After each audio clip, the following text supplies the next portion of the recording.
If you're vulnerable to psychic damage from roguish language, stay away from these gibbering mouths. But if you intend on listening to this podcast about enriching your fantastical group hallucinations, you're too far gone already.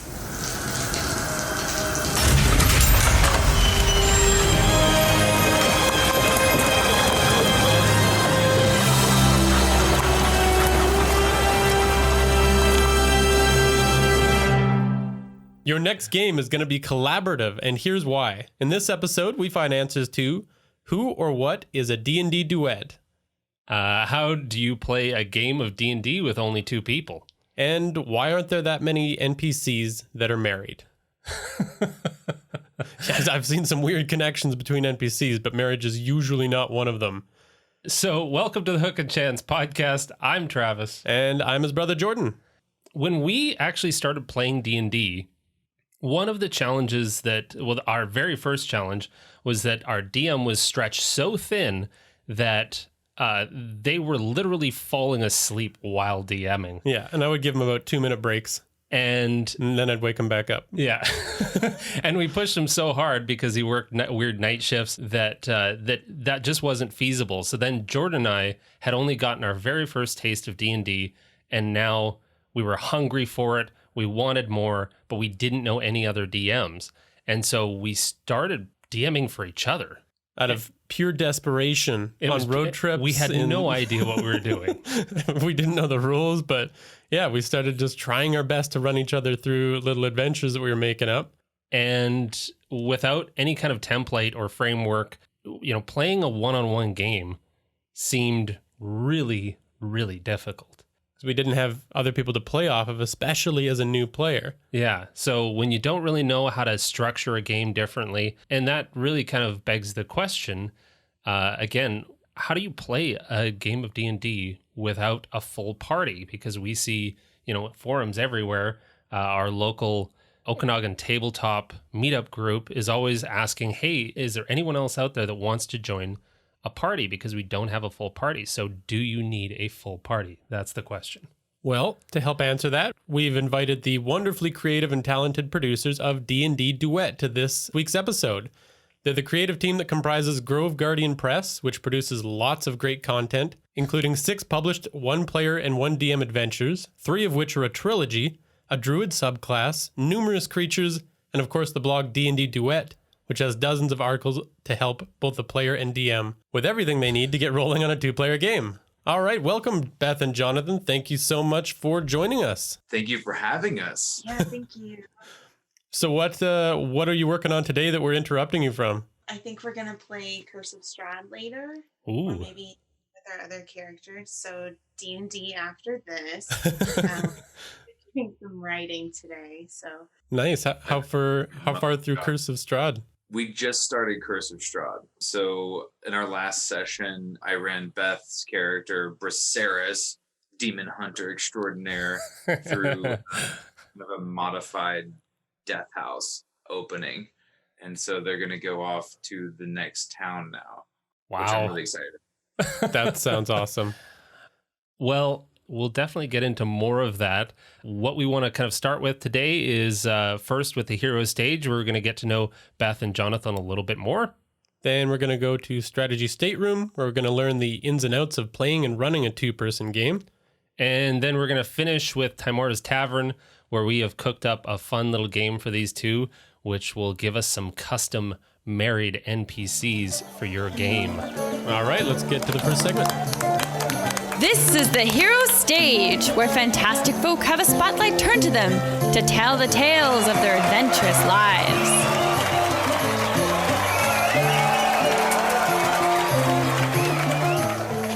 Okay, so now let's get a chance to know you two a little bit more, and what makes your D&D and working relationship and how all of that kind of fits together.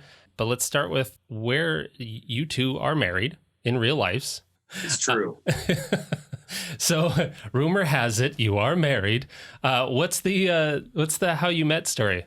Well, we met while we were working on our master's degree at East Tennessee State University. And the first time I saw Beth, she busted into our very first big faculty meeting 45 minutes late, just hair flying everywhere. She made quite an impression. So we were colleagues in English first and shared a cubicle. And you know how these stories go. You share a cubicle with somebody, and then the next thing you know, you're married. So I work in a cubicle environment, and I really hope that's not the case. You're not so much a fan of your cubicle mates?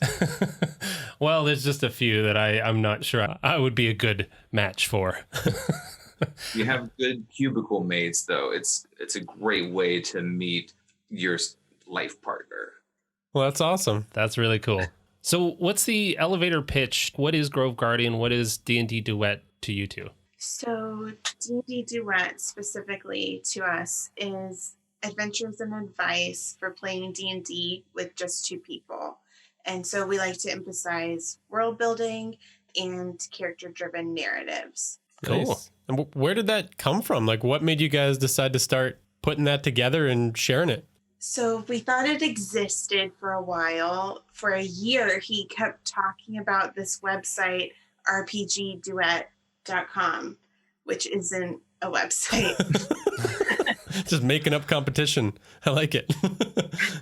I was convinced that I'd seen it trying to find resources for our one-on-one game. And I was like, this would be such a good idea if I guess that was just a fever dream or something. And, when we actually started talking about putting stuff up and contributing to the community, we found out that indeed that did not exist. And so we kind of made it. That's awesome. I love those. That must have been just like the universe sending you a sign to make it, and you mistook it. So ridiculous. And I would say for that niche, where are the other competition in the space? Like, this is such a cool opportunity, and it's such a needed thing. And I'm so surprised that you two have completely cornered the market for one-on-one games. That's Jordan and I's that's our whole backstory was just a need of desperation. How do we play games together? They're all the Shadow of Pendus posts that are really good from several years ago. But other than that, there's not really anything, or there will be one page or one post, but nothing specifically dedicated to it. So I don't think we set out to have a corner in the market, but it worked out that way. And that new supplement came out with it did explore that a little bit, right? The actual yes. Wizards of the Coast. Was that exciting for you guys, or was it more of like any other feelings around it? So it's kind of a funny story. We were of two minds about it, like the Essentials kit and like the Sidekick rules coming out. We were really excited that one-on-one play was kind of being spotlighted a little bit, but it definitely, I don't know, we'd been running D&D Duet for a hot minute at that point. It felt like 6 months on the internet, right? Like it felt like a long time. And then all of a sudden this new stuff was coming out, and we were, a little bit worried that we would be redundant or something, or replaced, but that's really not the case. It's nice, but it's certainly not everything. Was there any uptick since that? Our website's been really busy, especially with our reviews of the Essentials kit and the starter set, and comparing the Essentials kit and the starter set. So we're really helping people do things. Cool. That's awesome. That's so, yeah. And that's one of the things I find about this part of D&D is that there never seems to be too much. We can always consume more when it comes to adventures and things like that. So I think it's tremendous that you two are getting that time in the spotlight, because yeah, your work is incredible, and it's really necessary for people that do want to just explore one-on-one D&D. But speaking of which, what was your first experience with D&D? So I started playing D&D. I grew up knowing that I would love to play D&D, and I never had anybody to play with, or that would play with me, probably is more accurate. And I was 27 the first time I played, and just immediately fell in love. And I was playing with some friends from work, and I would come home and just talk about it, as you do. I was probably pretty annoying. And then eventually, What do you want to tell them about your student? One of my students, I have them do style exercises. So she was writing about Duchess and Dragons and nerds playing Duchess and Dragons. And I thought that sounded awesome because I had been resisting playing D&D for about a year. But I said that I would play Duchess and Dragons, and I still don't like dungeons that much. But She said she would play something called Duchess and Dragons, and I was like, bet I'm gonna make Duchess and Dragons. And so that's in my massive OneNote campaign binder thing, that's the campaign name, is Duchess and Dragons. Nice. That's awesome. And is that kind of where that first adventure that you wrote came from? Because that seems a little more like Duchess and Dragons. So that was the very first thing that we ever played ever. And I tried to write that to have those kind of 3 pillars and like introducing things slowly and then kind of putting it all together. And we've done so much in our game together. Well, and as a conduit for storytelling, that's always the best way to get anybody into playing D&D, is to bridge that context. Whether you're a fanatic for Disney princesses or you are a fanatic for radical anarchism, like there's a way that you can bridge whatever context somebody has, whatever polar lifestyle that they enjoy or that they find an interest in. You can build a story around that. Like it's a conduit to telling stories, and that's really it. yeah, I think for me, I resisted playing for a long time because I thought it was going to be really rules heavy, and I don't like that in games, so I didn't think it would be fun. And then I found out it was more about storytelling, which I really like. So it worked out in the long run, but that was a major hurdle for me to need to jump, I guess, in understanding the game. And is that your favorite part of the game, Beth, is the storytelling? Yes, I think for sure. Or the RP character aspects. Jonathan? I love it. Our game we could play a whole session of D&D and just be characters talking to each other and both be totally satisfied. So definitely the storytelling and the role playing. I especially like kind of high stakes tactical combat every now and then, but yeah, I'd say if I had to pick one, the storytelling, the role playing, exploring character. Just from you guys' background, is there anything that you guys bring to the role playing that like I might not think of? Like anything that you work in that makes it more interesting? I think we do a really good job of understanding our characters. I think that our characters are so realized to us that there's a lot. It's almost like hanging out with friends.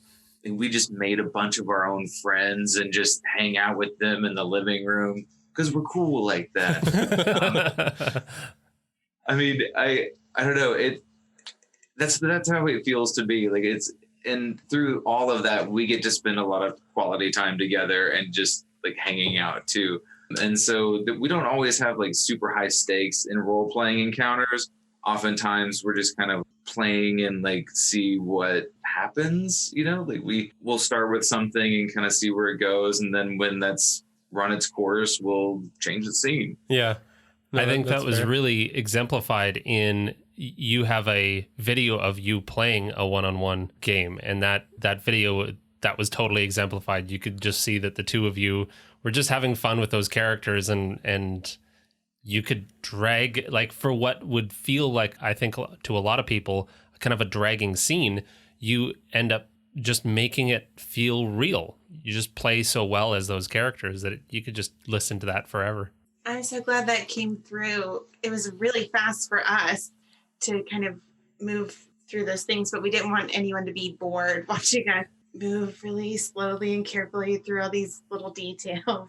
Well, and I think that just goes to your point about different styles of games. And, some people love the RP aspect and other people get a little bit bored by it. But yeah, I think just trying to strike that balance. We're on the side of loving it too. Like I'm almost proud of a session that's just role play. I'm like, we didn't even notice, but there was no combat there.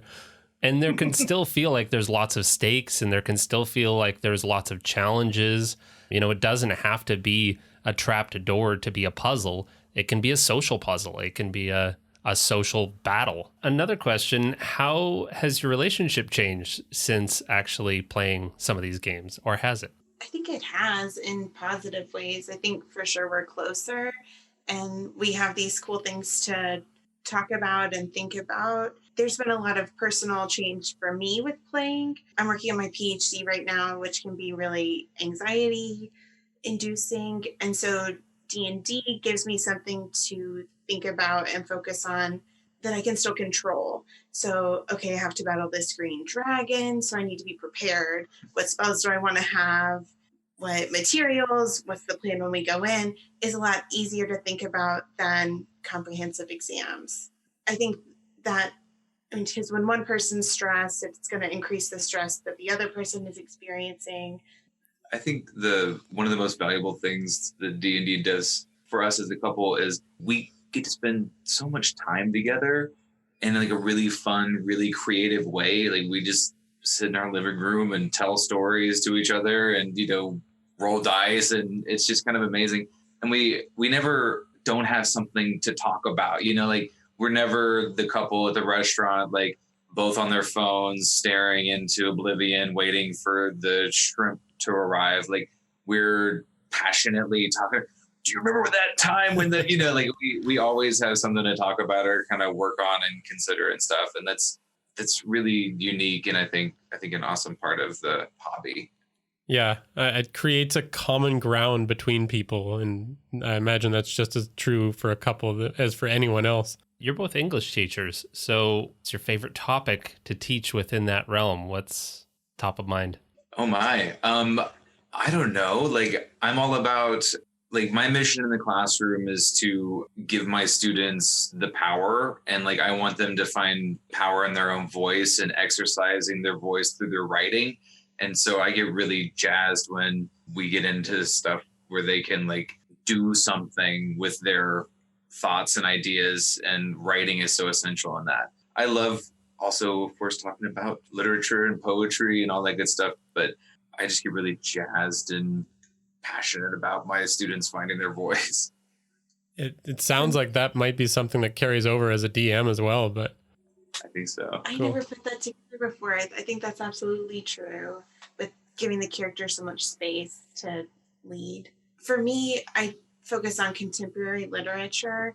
So for my students, I want them to see a wide variety of voices and to see perspective and beauty in something like literature, where we get to focus on important topics, but also topics that are, I know it's nice. We get to sit and talk about art, and I teach college students, so they're often under a lot of pressure. So we get to create this space where we're talking about real issues, but in a nice environment or a thoughtful environment where, like you're saying, they get to have a voice too. an environment that you just have the space to have those conversations, maybe. Yeah, that seems pretty powerful. Yeah, absolutely. And I like to see, as we go through the semester, more students talking and adding their ideas and making literature personal to them, which is kind of my goal as we move through each semester. Do all of your students know that you're both D&D nerds? Definitely. I advise the D&D club at school. And so each year, we started it 2 years ago, and we had 5 people, and then it grew to 15 and 20 and 25. And so we just have pushing 30 young people just screaming and yelling in plastic and, like waving imaginary battle axes around, and we had to find a bigger space. And I think my D&D tattoo probably gave me away. It's a whole thing. So yeah, they definitely know that I'm a big nerd. That sounds amazing. Let's talk a little bit about some of your other creative passions. Beth, you're writing a novel. I am writing a novel. I'm in the major revision stage, but hopefully after that, we'll be moving right along to getting it out into the world. That's got to be hugely exciting. When are you expecting to release it? I really want to sometime before the end of this year, but my deadline is my birthday in February. So before February 2020, Buried Heroes will be out in the world. Wow. And this is based on your first adventure. It's going to be a whole series that's based on our D&D game. So I think it's going to be really cool. but we really wanted to have a playable world for D&D, or if you wanted to adapt it for another RPG, and a fictional space. Again, thinking about bridging those things for people who maybe would read a fantasy novel but won't play D&D. But then if they got to play in this fantasy novel world that they really like, maybe they would play. Absolutely. That makes a lot of sense. That's a cool combo.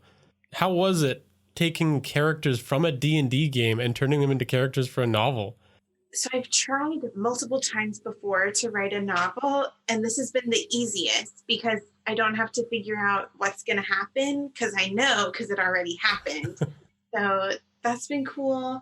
I think playing a D&D character where you're figuring out with someone else helps too, makes the character more well-rounded, and some of the things his NPCs have done are things I never would have figured out by myself or just invented. So that's been great. Part of my revision is cutting some of the boring stuff, like going to get armor, which is exciting in a D&D game, but it's not as exciting to read necessarily.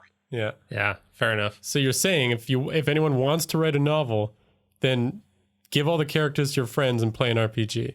Yes, I think it's amazing for creation and making a character. So absolutely, writers, play D&D.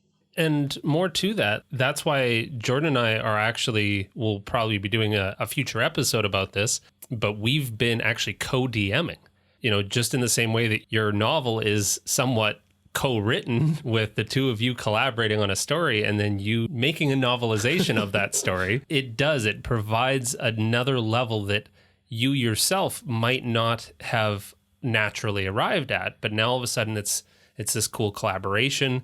And we've been finding that, at least with co-DMing as well, is that he will bring something that I just won't think of and vice versa. Co-DMing is amazing, especially in duet situation. Like, we'll often flip and she'll take a whole storyline and allow me to play, because playing is super fun too. And you don't want to just do one all the time, like the forever DM syndrome. And it allows me as the DM to kind of refresh and rejuvenate and to also just enjoy being a player. We love sharing the responsibility for creating and fleshing out our world and telling the story. And like you were both saying, I think it helps the DMPCs to be more vibrant and well-rounded too, because they get to be full characters somehow more than they would if you were just DMing. So do you guys switch back and forth between the DM NPCs as well? She's always her primary character, and I'm always my first DMPC. And generally, other than that, we know all the characters so well, we can kind of fill in when we need to. And in that way, we're never in a weird situation where I'm just sitting here talking to myself while she watches. Yeah. We can all be interacting. And that sounds like it just puts the whole experience on more equal ground, and it's more engaging that way. Is there any other D&D media that you are rabid fans of?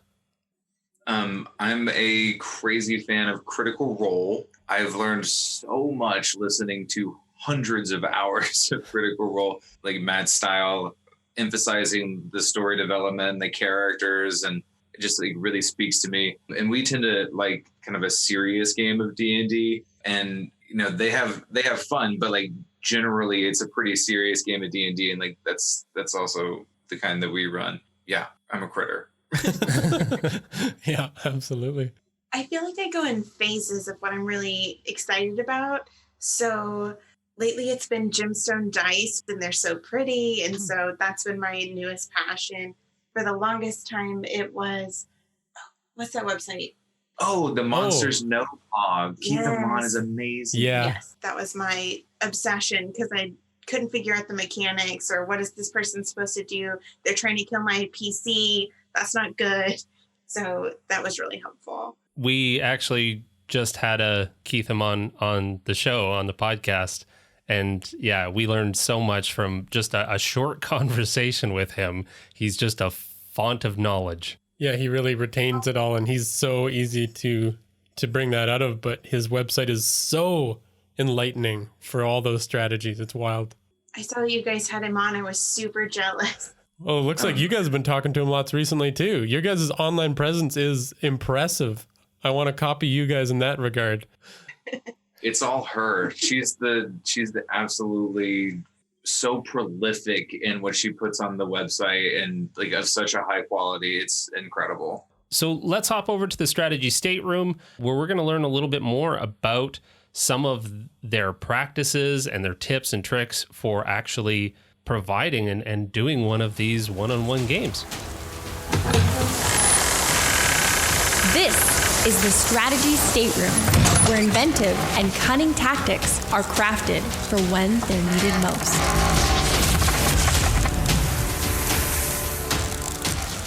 All right, so yeah, let's get into some of the knowledge that you guys have to offer us. What aspects of the game start to change when you're playing a one-on-one game versus when you're playing in a group? I think the biggest thing that is kind of a challenge when you're starting out is, like we were talking about, there's no one else to bounce things around with. I can speak from the DM perspective, and running a DMPC to have running around with Beth's primary character. For the first little while, I wasn't doing a good job of having my DMPC be somebody that she could actually talk to. And so it was just kind of like a lot of silence, and I wanted so badly for her character to shine, and I didn't want as the DM to be overbearing. And that's the fear, right? With like a DMPC, that they're going to kind of overshadow the players. And I was terrified of doing that. But in so doing, I created a situation in which her character is just like, like just like walking around by themselves. And that was kind of awkward. And so figuring out that balance of that give and take, I think just takes time and like messing around with it and getting comfortable with the whole setup. So there's a bit of a rocky start no matter what. You're saying, like, if anyone wants to try this, then just get through that and you'll start having a lot of fun, kind of thing. I think so, for sure. I can see it now where I feel like you were probably comparing yourself to Matt Mercer or these other DMs you had seen, or group play, but especially because I was new, I didn't have anything to compare it to, so it's not like anything was wrong or they knew that something was off. So, but yeah, I think there's going to be some element of a rocky start, or at least maybe a weird start, as you both kind of get comfortable and get into your characters. And that's the thing too, like there's never been the brand new start of a D&D game where people have new characters and it's just freaking magic the first time, right? Like part of the joy of the experience is kind of figuring it out and messing with it. And I think the biggest thing is like to just do it and to try it out and let it be messy and to work on making it better each time. Yeah. There's such an energy to those first sessions as well about like finding your way through something new. Well, and just the fact that you found yourself where you are at this point, you know, you're dealing with three major aspects. You're dealing with a brand new player. You're also dealing with pioneering, you know, a one-on-one game. And then you're also dealing with that new game thing. And like you said, Jordan, you're going to deal with that no matter what. And all three of those things, depending on whether or not they're even present in a brand new game, the best thing to do is just do it. Hop in there and get her done. So we have a couple of different kind of topics to talk about when it comes to planning a one-on-one game, and you provided a lot of tips and insight. But we have kind of three areas where we're going to talk about how to plan your game, kind of the process of writing, and then what to prep on the player's side.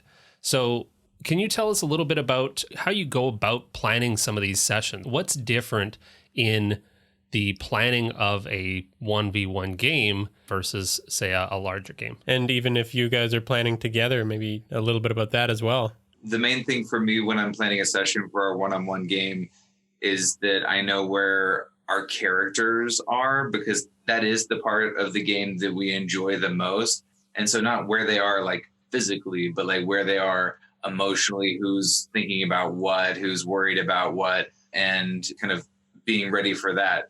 Because I know at the end of the day, I could have a whole session and we could just talk and like that'll be fine. I also like to try to have like a goal or like an endpoint in mind. You know, I'd love for our characters to get to this point, and so just kind of planning for that. But I think mostly for me, it's making sure that I've prepped the part that we enjoy the most. And if I have to make up some other stuff on the fly, that's not the end of the world.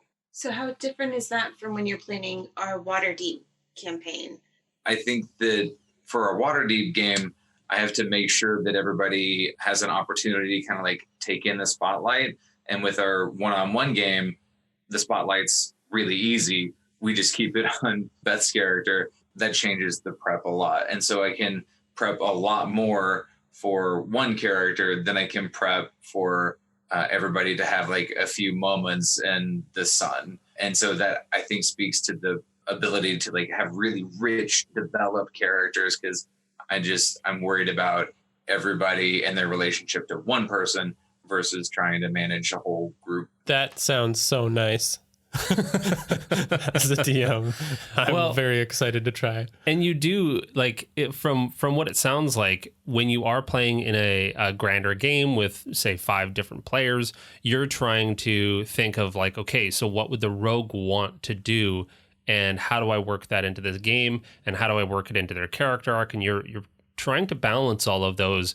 Whereas when you're playing in a one-on-one game, yes, you're planning for one character, but I would imagine you'd have to plan quite a bit more in order to keep that momentum going and that flow going. Is that fair to say? I think that's accurate. I've got reams and reams of notes like from our one-on-one game. So I don't know that it's like less prep total. It probably ends up being maybe a little bit more, because it's also, we're playing in a homebrew world and creating all these, original story. And so that does take quite a bit of time. That's fair. The homebrew aspect certainly adds a lot to it. If somebody was playing in the Forgotten Realms, just like the standard D&D world, if somebody was new to DMing, would you say that this is an easier way to get started, or is it about the same? It was easy for me, but I'm not sure. I definitely think so, because I guess it depends on what type of stories you're normally following. So I like to compare it to Harry Potter and Lord of the Rings. So we're following Harry on all of his adventures and misadventures, or are we following the Fellowship? But still, by the time we're at the Two Towers, we've split into smaller groups. And so I think that's what's easier about one-on-one. So as long as you like the person you're playing with, I imagine it would be, to me, easier to play one-on-one, but I think some of it would depend on your personality and preferences too. And I think too, when you play one-on-one, I mean, you were a brand new DM when you started DMing in our game. I guess the stakes feel less crazier. Like you feel like less on the spot, or like you have to perform to some expectations of the group, which those expectations might vary, and people are more and less knowledgeable about the rules and kind, I guess. And so if you're playing one-on-one and DMing for the other person, it's kind of a safe space to play and figure out your style and learn the rules without kind of that extra pressure, I guess. So I think it's a great way to start DMing.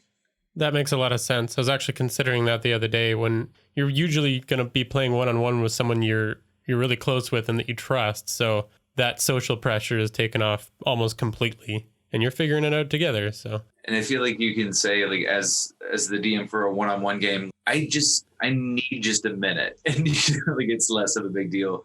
Or like, oh, I totally screwed that up. Erase that from your memory. Yeah, there's nobody else here that's gonna know what we did. Just get rid of it. You play with a DMPC and then one player character.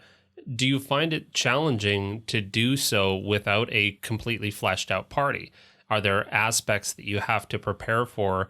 Like Beth, if you're playing, do you need to buy more health potions in town, or do you need to prepare with certain spells or play classes that can? So we started with just the one, and our kind of cheat thing was that he couldn't die, Jonathan's DMPC. So my character had an amulet, which we have in the Crystal and Curse trilogy too. And so if Marcone, his character, died, he would just go in the amulet. So he could always die first, and then she just needed to not die, and it would be fine. So that helped. And then we cheat a little in terms of what they can do. So my character multi-classes Druid and Ranger, but we let her have the normal level of Druid spells. So she can't have extra Druid spells, but she can cast at a higher level than she should be able to based on the multi-classing table. So kind of tweaking the rules like that. We have a 4-character party now. So we slowly added DMPCs, and we have kind of 3 now. One doesn't do as much. He keeps going off to do his own things. So we added them slowly, which I think helped, so that now that I've run them all during combat, I'm used to those classes. Yeah, it's giving you a lot more exposure to different characters and classes too. That's cool. And how do you find balancing all of those players in your heads around DMing? That's a lot going on. So any tips to try and help with that? There's so many voices in my head. I think that we do a really good job of projecting who we want to talk to and what about. Beth will say, hey, I'm looking for Marcone, and do I see him? And then I can that gives me a second to switch into being Marcone or whoever. And so kind of projecting your intentions and working together to ease those transitions, I think is pretty huge. And for NPCs who aren't part of our party, my character does the talking for them. Or I'll borrow one of the DMPCs if I really need to and speak as that character so that he's not having to convince himself of something please let us into this. Awkward. But that's so fun to watch as the player. Good for you for helping him out.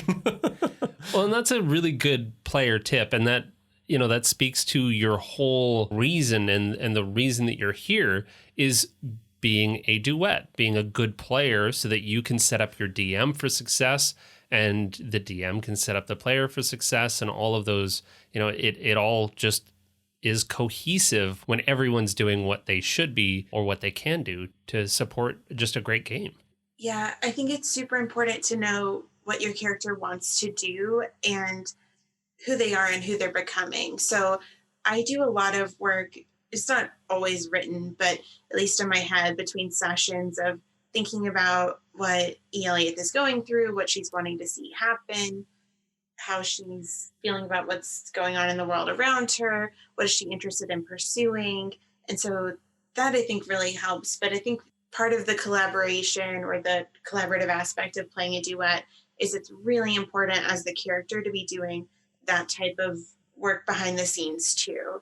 And that's not to say that people in other games aren't putting in a lot of work for their character, but I think in a duet you have a lot more say, and that flexibility comes with responsibility too. Yeah, that's totally fair. And I completely agree with you. I wouldn't say that there aren't a lot of people out there doing that, but I have seen where groups start to do a gentle decline or a gentle slide when that approach is taken to the games of, I'm a player, so there's really not much I have to do in between games. Let me just show up and entertain me. And that can be kind of the nail in the coffin for, I think, a lot of groups, is when there's one or several players that just have that mentality towards those games. There's plenty that a player can do before a game. There's plenty of prep, thinking about that, what you said, Beth, your character's wants and needs. Where am I going this session? What is my highest priority in this game? That's cool. I think one of the most special things about playing a duet is that it's collaborative, and it's so, when you were speaking a second ago, I just had the image of an open hand in my mind, because it's so we're in this together and we're both trying to see each other succeed and set each other up for success, like you said. But you don't have to start there either. So when I first started DMing for us, it was really close to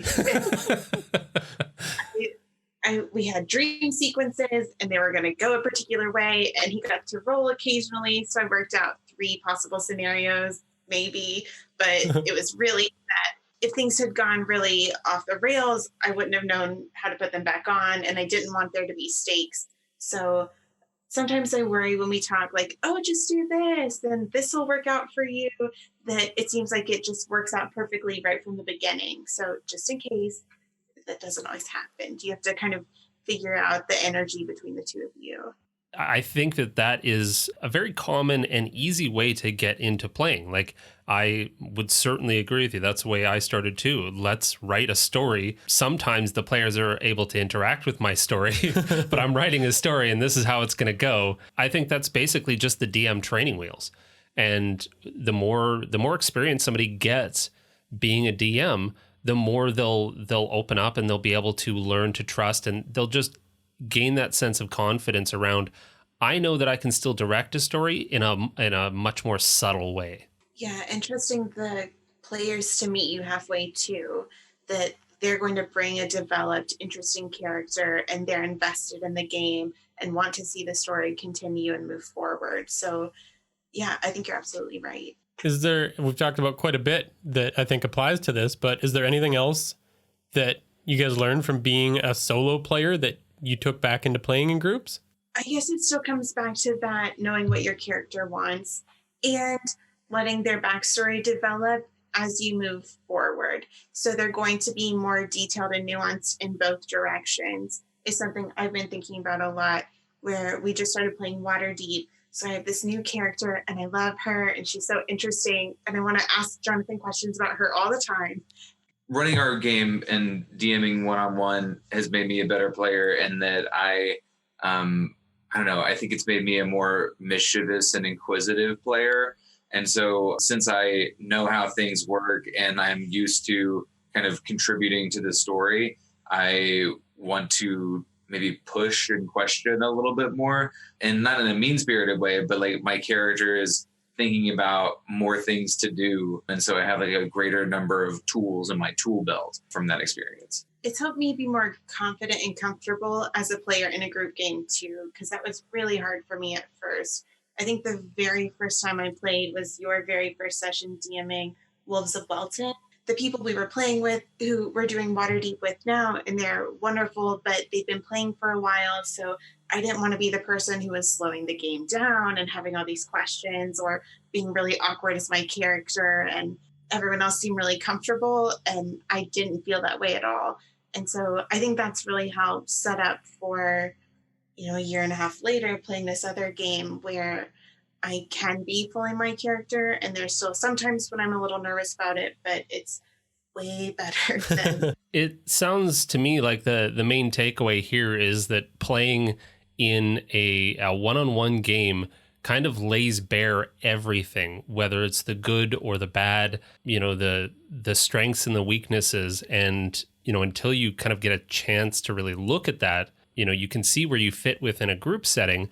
And within a group setting, you can probably skate by on the strength of other players or the strength of a really good DM. But in this scenario, it's make or break. And so you either do it and you figure it out, or you do it and you go, oh, wow, I see where my strengths and weaknesses are now. Yeah, I definitely think so. Or those kind of stressful moments in a game, like a really intense combat, feel extra intense too. Like you're trying to kill my PC. And... Yeah, getting over that feeling like the DM's got it out for you is so hard to do. That's why I wanted to be on the DM side again.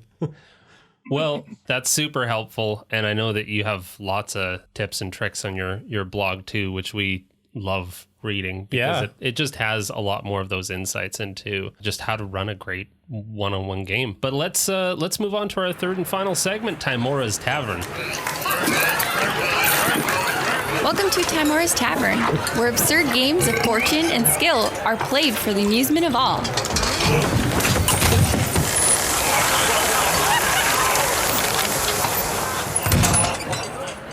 All right, so in this segment, what we're going to do is we'd like to build a couple of NPCs based on the two of you, and we're going to do that by asking you questions to flesh them out. If you're familiar with the Newlywed Game, this is very much in that style, in that vein.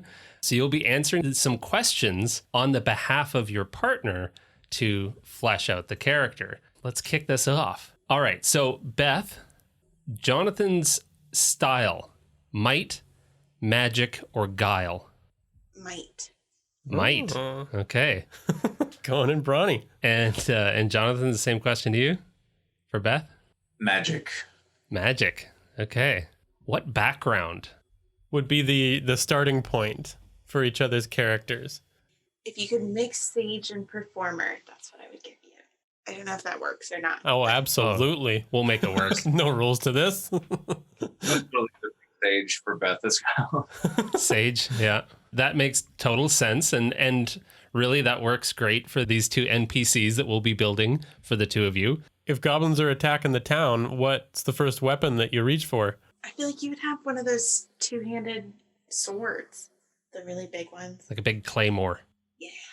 She's probably going to reach for her loyal wolf companion and direct it to rout the goblins. While she covers them with arrows and nature magic from afar. Wonderful.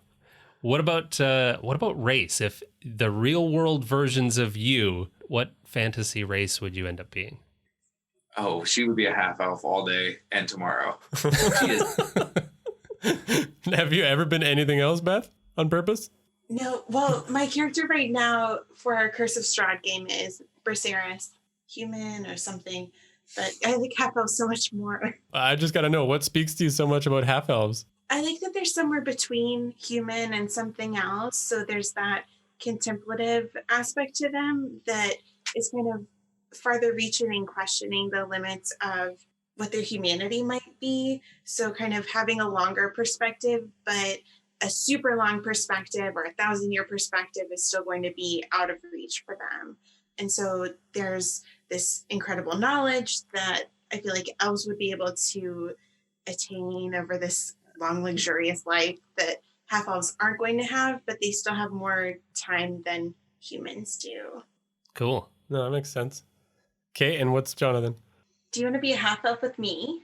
I'll be whatever you tell me to be. I think maybe we'll go half orc. Half orc. Cool. Man, Jonathan, you must be quite a bruiser. I'm pretty hunky. What trinket would they never be without? A compass. Beth's character would never be without a book and something to write with. Journaler. Nice. How about a magic spell that they'd never be without? Speak with animals. I feel targeted. That's such a good question. There's so many cool spells. Oh, prestidigitation would be awesome. I wish we could all do that and just clean stuff and then never have to worry about it. Minor illusions, yes. What is their character's catchphrase? Beth's catchphrase would be vengeance. I think I'm going to go with gotcha for yours. Gotcha. There's got to be a story behind that. One of the gateway drugs to our current D&D addiction was the phenomenal Diablo 3, in which Beth, not much of a video gamer, but I slowly wore her down to play Diablo 3 with me. And she immediately identified with the demon hunter. And now, occasionally in life, you just have to take a second and just be like, vengeance, which is what Nice. When somebody deserves it. I had the same thing for a while with the character from the first Borderlands. I don't know if either of you are familiar with Brick. So I'd occasionally just do a chaotic laugh throughout the house as Brick. Awesome. So where did your two characters meet? An elven forest, a dwarven mine, somewhere else? Meeting in a dwarven mine would be cool. I don't know why we're there. Would it be as cool as meeting in an elven scriptorium? Oh, there we go. This newlywed game is becoming a collaborative game. An elven scriptorium in a dwarven mine. Who knows how it got there? What foul magics are at play? What is one irritating habit that their character has? I think Beth's would be her totally fictional half elf that has no actual bearing. Right. on her Yeah. perhaps self-doubt. I feel like for a half orc, having your jaw being more forward could be kind of frustrating. So I think that your character might like just click his teeth. Just a lot of mouth sounds coming from that half orc. So Like a bulldog. It's got a lot of snorting, a lot of teeth gnashing, a lot of. What is their character afraid of? his character is afraid of bats. I think Beth's character would be afraid of losing her wolf companion. Solid. Whose adventure started in a tavern and whose adventure started in a jail cell? Her adventure definitely started in a jail cell. Definitely. Outed. This is the tavern. Nice. What about fantasy jobs? What do the characters do? I feel like they would have a day job as bakers, but we have some sort of secret job that's more interesting than a really cool bakery. I like it. It's a front.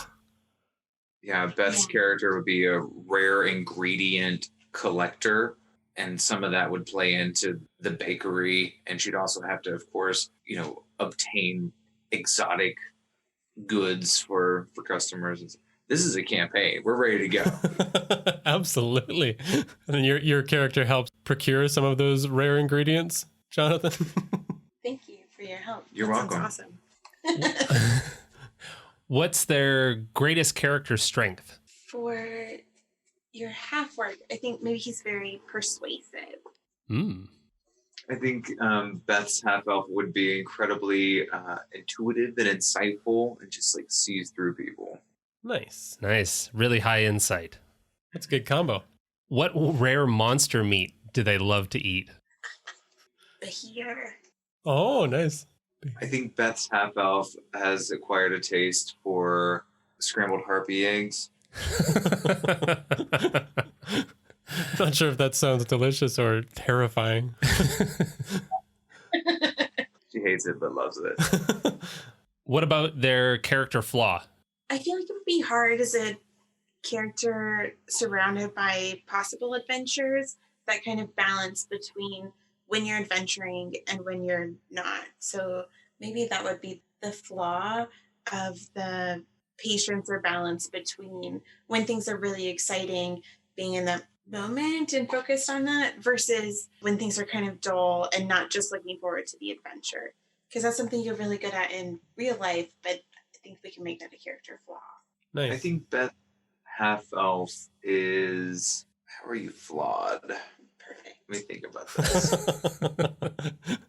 I think your half elf ingredient collector makes snap judgments about people, and once made, it's very hard to correct. That's good. That's awesome. What about their fantasy hobby? Is this a real hobby or a one that they wish that they could do? A real hobby that their character does. But throw that one in there too. Yeah. I want to know what he wishes he could do. So I think your half-orc's real fantasy hobby is playing the harp or the lute. I think your half elf is really good at decorating cakes, which helps because she works at a bakery. And I think her fantasy dream hobby would probably be raising and rescuing fae pugs. Love it. Something about that underbite that this half elf just loves. Okay. We haven't pointed it out to her yet. Maybe jousting as your desired hobby, but exotic jousting, like on some sort of fantasy ostrich. Yes. Oh my god. We just recreated the video game Joust. Love it. Due for a comeback. It's only been forever. They'll probably make a movie in the next couple of years. Yeah, any minute now. It'll star The Rock. All right, final one. What is a fantasy take on your real names? Mine's so short. I don't know what to tell you. Oh, I've got something. You go first though. No. Okay. They-Jen, like with a J sound. Vajan. Very cool. Yeah. Her character is probably like one of a long line of half elves that had their own community and had their own honorary titles.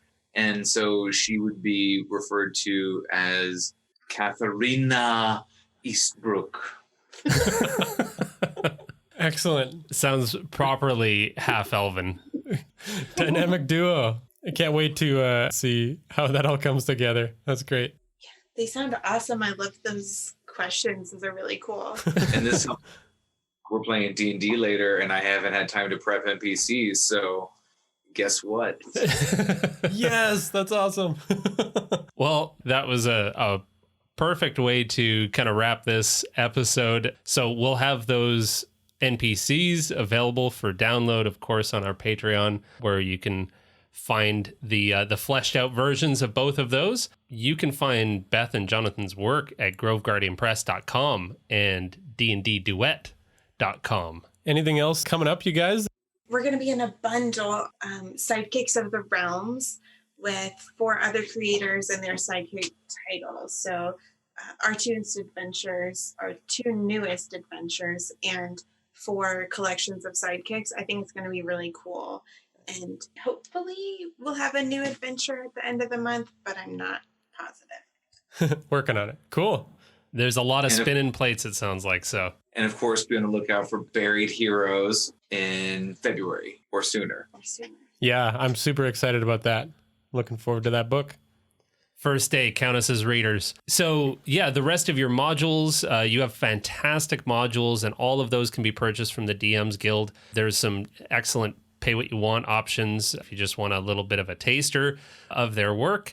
And yeah, we're definitely looking forward to your book, Beth. Super excited for that. That's it. Thanks to Tabletop Audio for all of the sound effects that you hear in our episodes. You can follow us at Hook and Chance on Twitter, Facebook, Instagram, Discord, Reddit. Thanks so much for joining us, you guys. Yes, thank you very This much. has been an awesome conversation, and we really look forward to everything you guys are doing. So thanks for listening, everybody. And play great games. games. All right.